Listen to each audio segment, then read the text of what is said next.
Hello, and welcome. Welcome once again to the Start, Scale, and Succeed podcast, the only podcast that grows with you through all 7 stages of your journey as a founder. And for those of you who've followed me or listened to the podcast for a while, you probably know that it was a podcast episode that totally changed the course and trajectory of my life over 10 years ago now. And my goal with each and every episode is to offer that kind of life-changing wisdom for founders in each stage of their journey. And today, I'm especially excited about that opportunity for all of you in stage 1, all you pre-founders listening today, because my guest with us here is David Waldas, who's the creator of the Aligned Living System. With a background in education, coaching, and entrepreneurship, he helps individuals achieve alignment and flow in both their personal and professional lives. David is also the author of Insight, Influence, and Flow, a guide for business professionals where he shares practical tools for achieving sustainable and lasting success. As an international speaker and coach, David's work has positively impacted lives worldwide, helping individuals reach their highest potential. He's here with us today. David, welcome to the show. Thanks, Scott. Yes, I just recently read a study that was done by Pew Research Center, I think it was, and of self-employed individuals, they were considerably, we'll say it that way, more likely than not self-employed individuals to be fulfilled in their job, to say that they love it. It was something like 60%, which was amazing to me. Right, yeah. And despite all the pro-employee changes that have happened in the market over the last 4 or 5 years, some of the silver lining, if you will, in the wake of COVID, is that more than half of professionals that they surveyed were still less than thrilled with their job.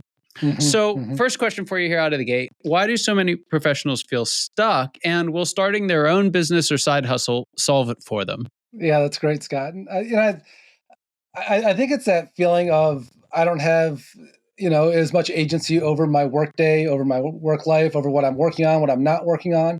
And that feeling that feels like somebody else is dictating my life or my work life or what's open to me and what's not open to me. We love freedom. And then we go to create it ourselves. And, I love where you're going with this, the idea of, am I creating freedom for myself, or am I just making myself my own boss? And maybe that's even worse than my last boss. Yes. I often joke, I was like, how's self-employed? Well, it's great, but my boss just won't let up, it's. And so, are we creating something that is about passion?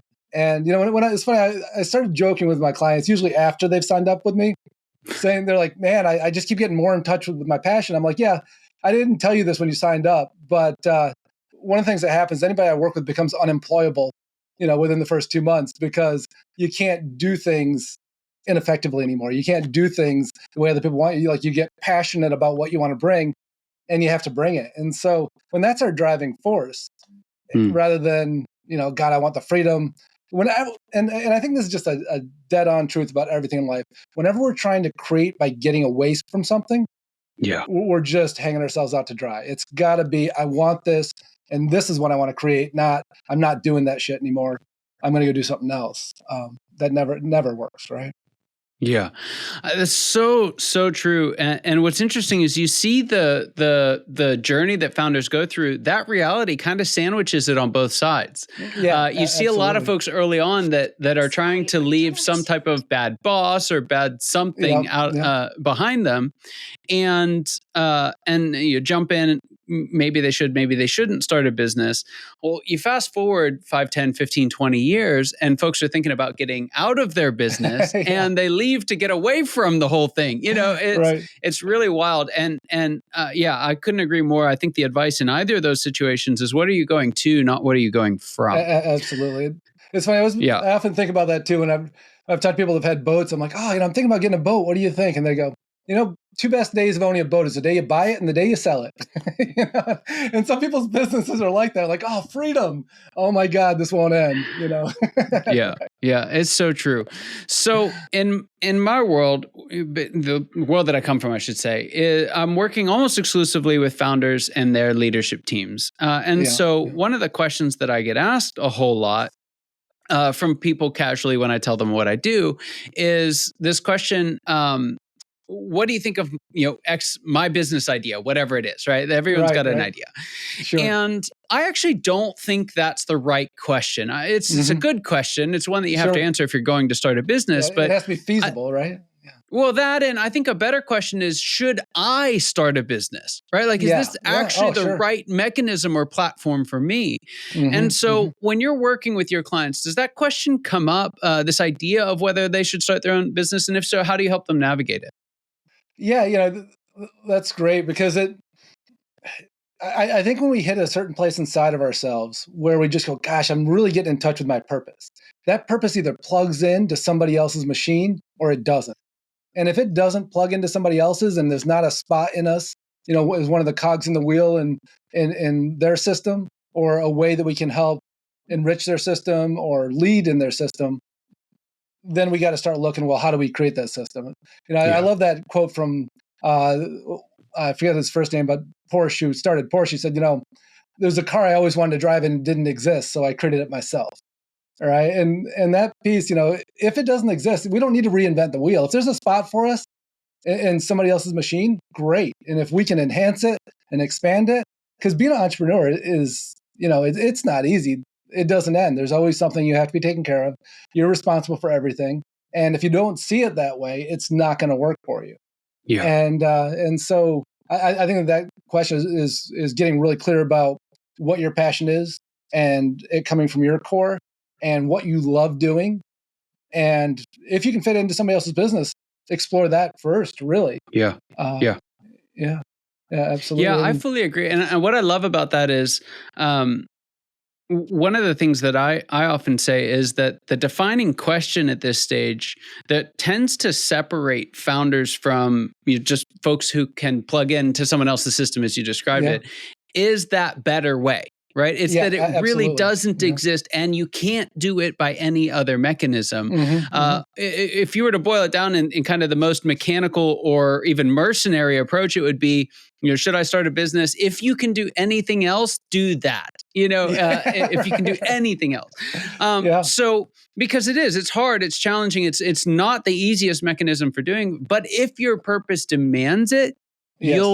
you'll I can't You'll say find the gladly because it conviction. doesn't always Yeah. feel all that glad, but you'll Yeah. make that sacrifice, right? Yeah. And you have to be able to manage the stress of it too, Yeah. because, there's not a paycheck anymore. Yeah. And that pay is being created by you. The vision's being created by you. And, I think there's a way higher upside for the amount of wealth we can create, but we can't do it for that reason because otherwise everything is about, trying to get there as opposed Yeah. to offering our service. And it's great. Like I'm getting ready to travel right now and, spend 3 weeks in Europe, and I just spent a week in New York, and my schedule allows for that. And when I was in sales before or teaching or education, it wouldn't have allowed for that. But if I did it for that, like it just wouldn't work. And Yes. so these secondary gains, which are often what draw people into it, Hmm. can't be the primary. Yeah. Otherwise, it's if you're working It's for so time off, funny that you say that. I was talking to my son the other day, who's very into wrestling, and this is like got dreams, the whole nine yards. So, like like and like real wrestling or real wrestling, professional. not like Okay, right. WWF, but like Yeah, real, okay, like, cool. Yeah, yeah, nice, collegiate style wrestling. awesome, And awesome, so he's training year round for it. He's doing a great job. awesome. And I asked him, like, why'd you choose it? Because I wrestled for 1 year and I hated it. Yeah, yeah. I And he spent a said, few to years. be honest with you, I chose it because a friend told me that the hoodies were really soft. I chose it for comfort. I chose it because the hoodies were soft and Oh cozy. my Huh? goodness. So it worked out for him. He ended up Whatever gets us winning. in, though, right? Yeah, Whatever he opens ended up up that winning spark. It's 5 out of 5, and yeah, it was a lot of fun. awesome. But here's what I want to get to with that, and you kind of laid this out. Like, there are primary objectives and there are secondary objectives, and how do Yeah, you know which is which? yeah. I think it feels different inside of us. The thing that just goes, I got to offer this versus like, oh, that's gonna be a sweet vacation. And I think we've all had those things of like, oh, those perks, like it's gonna feel good to be rich. It's gonna feel good to have money. And then there's just something that just comes out from the inside of us that goes, man, when I change somebody's life, when I sit down with them and a light bulb goes off and they change directions and they see everything differently, like there's nothing else I want to be doing in that moment. And I Yeah. don't care about how much money I'm making. I don't care about time off because everything's complete in that moment. And if we're not finding that in our business, whatever it is, if it's, creating, like if you're a salesperson and you're like, oh my gosh, I'm lining this person up with something that's going to change their world, or I'm finding success and I'm finding a way for people to understand what it is that I'm offering them, and it just keeps landing. That feeling of, really where we're in flow, where everything disappears, and we kind of forget we exist.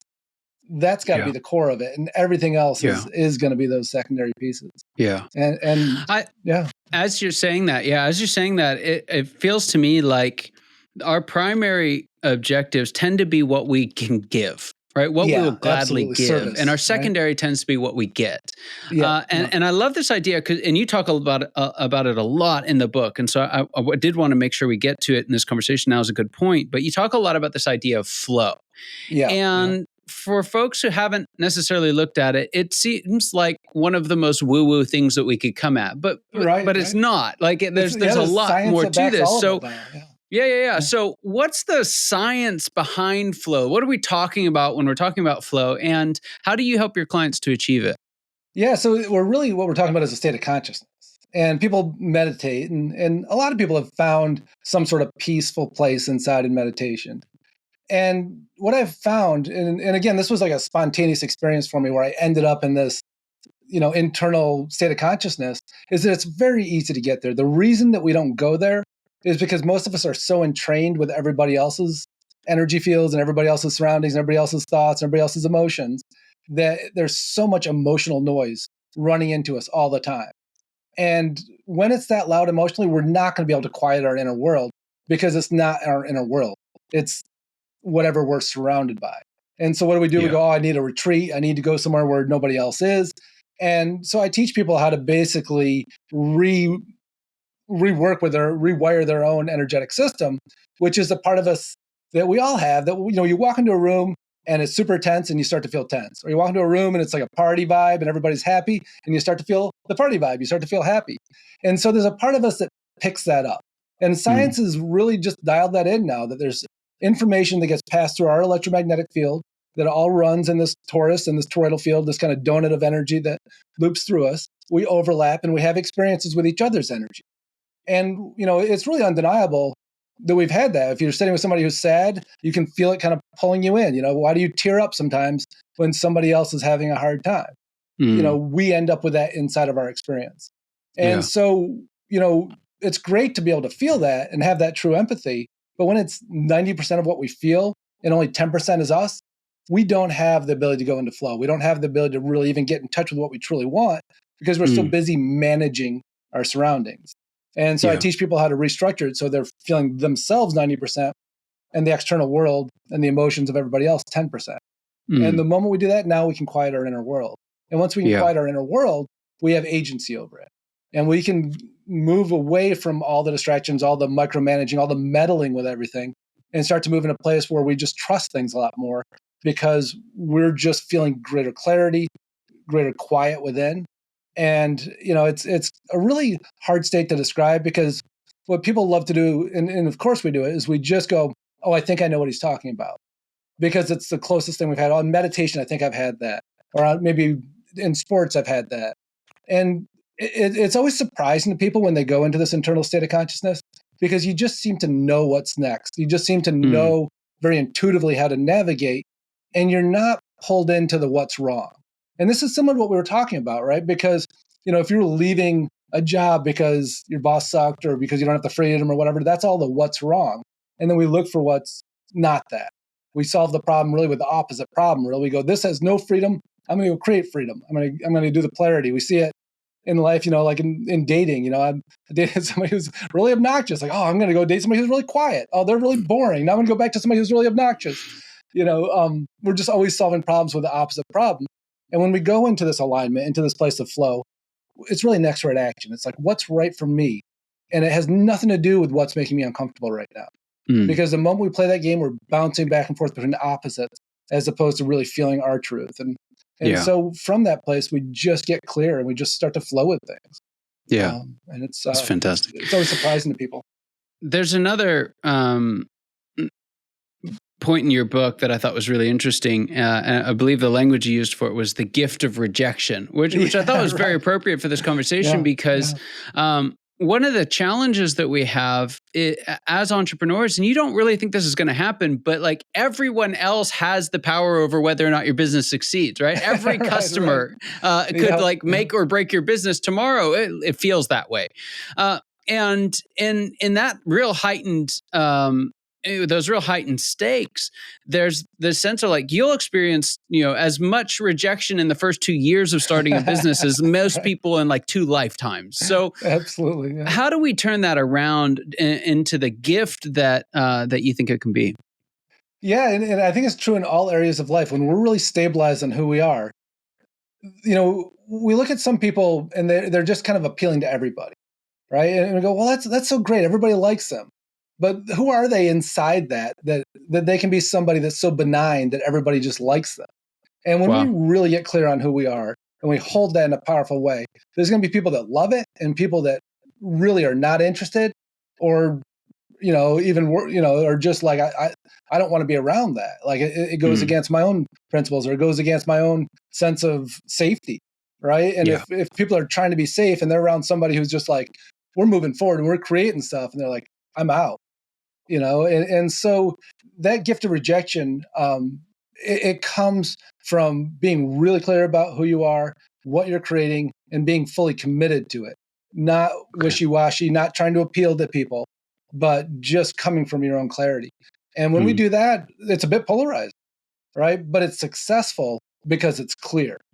And when we try to appeal to everybody, maybe we get a lot less rejection, but we just can't create because we're just a bit more amorphic. People can't really be our super fans because they're just like, yeah, they're great. Yes, I guess they're great. I don't know that. I always seem to feel like being around them, but there's no conviction. And from that place of conviction, we lead. And when we're leading from that place, people are in or out. And that's great because it does not waste our time or theirs. Very good. David, there's this question that I like to ask all my guests. I'm interested to see what you have to say about it, but it's this. What would you say is the biggest secret that you wish wasn't a secret at all? What's that one thing you wish everybody watching or listening today knew? Yeah, I mean, it really is that we all have this ability to tap into a place inside of ourselves, that we have this incredible gift to bring that's unique to us. And it may sound a bit cliche, but I'm talking about literally getting in touch with it, not trying to find it, not going, oh, my mom always said I was like this, or my teacher said I was like this, but something that lights up inside of us that burns so bright that we can't help but bring it to the world. And when we seek that place, which is usually underneath our worst fears, which is usually underneath the things that we're the most ashamed of, and we move through that, I always call it the shame or fear veneer or shame veneer, because it feels like it's solid, but it's not. And when we push past the shame and push past the fear, we go, oh my God, there's something really special in here, and that's me. And I'm going to bring that. And when that spark lights up inside of us, there's no stopping us. But when we're playing it safe and trying to figure out, where do we fit in? What do they want? Oh, I'll offer what they want. Everything has a certain amount of watered down, no conviction. And so when we can find that spark inside of us, underneath our fears, underneath our shame, that's where all the fulfillment is. And that's really the work I do, is teach people that place and help them bring it. That's fantastic. Speaking of the work that you do, there's obviously the book out, Insight, Influence, and Flow, a guide for business professionals. Where can we get a copy of the book, and where can folks find more out about you and the work that you do? Yeah, so it is on Amazon, but you can go to my website at davidwaldas, WALDAS.com, and it has access to, you can order the book from there, but you can also see, I do small group programs, like 5 to 7 people. I do a handful of one-to-ones, pretty close to booked up on that, but there's often an opening coming up here and there. And then I train coaches in what I do too. And so, a lot of people that are even just want to learn how to coach this because it takes them to a whole nother level in their practice. And so I would bet that 3/4 of the people I've trained to be coaches really just incorporate it into themselves and how they engage with each individual that they work with in their business. And others just do it professionally.